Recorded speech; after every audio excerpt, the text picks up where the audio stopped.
Do I need a passport? Technically, no. You do not need a passport if you're leaving out of the U.S., heading to your destination, and coming back to the U.S. I mean, let's say you're cruising out of Miami, heading down to Bahamas, and then coming back to Miami. You're coming back to the exact same port you left out of. It's what they call a closed loop cruise. So you do not need a passport.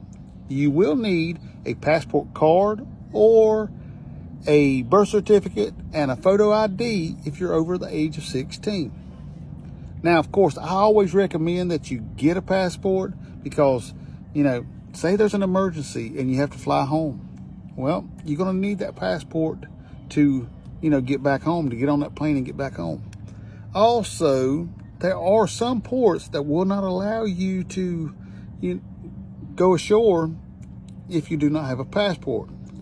Now, of course, you can always go and call your cruise line, and they will let you know which ports that do require the passport. So, there you go. Now you know.